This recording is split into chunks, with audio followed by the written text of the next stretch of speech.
അതെന്താ നിങ്ങൾക്ക് നിങ്ങളുടെ മോനും മാത്രം കാണില്ലല്ലോ? ഞാൻ സോക്സ് ഒക്കെ സെപ്പറേറ്റ് ആയിട്ട് വച്ചിട്ടുള്ളതല്ലേ. ഓ, ആരും ഇരുന്നാൽ പോലും നിങ്ങൾക്ക് മാത്രം കാണൂല. 80 വയസ്സ് പ്രായമുള്ള എൻ്റെ അമ്മമ്മയ്ക്ക് വരെ കാണാമല്ലോ. അല്ലേലും അതെ, പോയിന്റ് പറഞ്ഞ് തർക്കിക്കാൻ അറിയണം. പോയിന്റ് പറഞ്ഞ് അല്ലേലും അങ്ങനെയാ. 10 വർഷം മുമ്പ് മോളുണ്ടായ ദിവസമാണ് നിങ്ങൾ ലാസ്റ്റായിട്ട് എനിക്ക് കോൾഡ് കോഫി വാങ്ങിച്ചു തന്നത്. ഇത് എത്ര നാളായി ഞാൻ പറയുന്നു, ഒരു കോൾഡ് കോഫി വാങ്ങിച്ചാന്ന്. അതെങ്ങനെയാ? പിന്നെ ഇന്നലെ ഫ്രണ്ടിൻ്റെ വീട്ടിൽ പോയപ്പോൾ എന്തിനാ അങ്ങനെ പറഞ്ഞത്? ഞാൻ പറഞ്ഞല്ലേ അതൊന്നും അവരോട് പറയണ്ടാന്ന്. ഞാൻ കണ്ണുകൊണ്ട് ഇങ്ങനെ കാണിച്ചാണല്ലോ. നിങ്ങൾക്ക് മാത്രം എന്താ മനസ്സിലാവാത്തത്? 12 വയസ്സുള്ള മോക്ക് പോലും മനസ്സിലായി, നിങ്ങൾക്ക് പോലും അത് മനസ്സിലായിട്ടില്ല. ഇങ്ങനെ ഉണ്ടോ ആണുങ്ങൾ? നിങ്ങളുടെ മോനും മാത്രമേ ഇങ്ങനെ ഉണ്ടാവുള്ളൂ. നമസ്കാരം. നമ്മൾ നേരത്തെ ഈ കണ്ട ഡയലോഗ്സ് ഒക്കെ എല്ലാ വീട്ടിലും ഇടയ്ക്കിടയ്ക്കുള്ളതായിരിക്കും അല്ലേ? സത്യത്തിൽ ആണുങ്ങളുടെയും പെണ്ണുങ്ങളുടെയും ബ്രെയിന് എന്തെങ്കിലും ഡിഫറൻസ് ഉണ്ടോ? ചെറുതായിട്ട് ഉണ്ടെന്നാണ് പഠനങ്ങൾ തെളിയിക്കുന്നത്. ആണുങ്ങളുടെ ബ്രെയിൻ പെണ്ണുങ്ങളെക്കാട്ടി കുറച്ചുകൂടി ലാർജർ ഇൻ സൈസ് ആയിരിക്കും. പക്ഷേ ഈ 2 ഹെമിസ്ഫിയേഴ്സ് ഉണ്ടല്ലോ ബ്രെയിൻ്റെ, അത് രണ്ടും കണക്ട് ചെയ്യുന്ന ഒരു ഫൈബ്രസ് ബാൻഡ് ഉണ്ട്. അത് പെണ്ണുങ്ങളിൽ കുറച്ചുകൂടി തിക്കായിരിക്കും.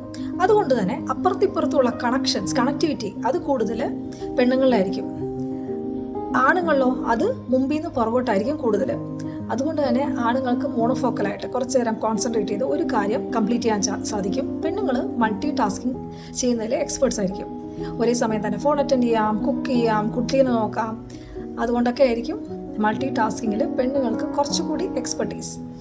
പിന്നെ രണ്ടാമത്തെ വ്യത്യാസം, ഈ പെണ്ണുങ്ങളിൽ ഈ ലെഫ്റ്റ് സൈഡ് ഓഫ് അമിഗ്ഡാലയാണ് കൂടുതൽ ആക്റ്റീവ്. ആണുങ്ങളാകട്ടെ റൈറ്റ് സൈഡാണ്. അതുകൊണ്ട് തന്നെ ഇമോഷണൽ കണക്ടിവിറ്റിയും ക്വിക്ക് മെമ്മറൈസേഷനും ഒക്കെ പെണ്ണുങ്ങളിൽ കുറച്ചുകൂടി നന്നായിരിക്കും. ആണുങ്ങളിൽ വിഷ്വൽ സ്പേഷ്യൽ സ്കിൽസും നാവിഗേഷൻ സ്കിൽസും ഒക്കെ ആയിരിക്കും കൂടുതൽ. മൂന്നാമത്തെ വ്യത്യാസം എന്താ വെച്ചാൽ, പെണ്ണുങ്ങളിൽ ലെഫ്റ്റ് സൈഡിൽ ഗ്രേ മാറ്റർ കോൺസെൻട്രേഷൻ അത് കൂടുതലായിരിക്കും. ആണുങ്ങളിൽ അതങ്ങനെയല്ല. അതുകൊണ്ട് തന്നെ വേറൊരു വ്യത്യാസം എന്താണെന്നറിയോ? ഈ ഹിപ്പോ ക്യാമ്പക്സിലും അമിഗ്ഡാലയിലും ഒക്കെയാണ് നമ്മുടെ സെക്സ് ഹോർമോൺ റിസപ്റ്റേഴ്സ് കൂടുതൽ. അപ്പോൾ പെണ്ണുങ്ങളിലെ ഈ ഈസ്ട്രജനും ആണുങ്ങളിലെ ഈ ടെസ്റ്റോസ്റ്റെറോൺ അതിൻ്റേതായിട്ടുള്ള വ്യത്യാസങ്ങൾ ഈ 2 സ്ഥലത്തും നമുക്ക് കാണാൻ പറ്റും. ഇമോഷണൽ റെഗുലേഷൻസ് ഒക്കെ പെണ്ണുങ്ങളിൽ കുറച്ചുകൂടി കൂടുതലായിരിക്കും. ഇമോഷൻസ് കൺട്രോൾ ചെയ്യാൻ പറ്റാതിരിക്കുക പെണ്ണുങ്ങളിൽ. അതുകൊണ്ട് തന്നെ ആയിരിക്കും സ്ട്രെസ് ഡിസോർഡേഴ്സ് ഒക്കെ കൂടുതൽ.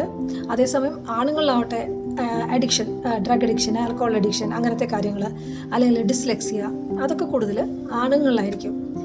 ഇതൊക്കെയായിരിക്കും മെയിൻ ഡിഫറൻസ്. നമസ്കാരം.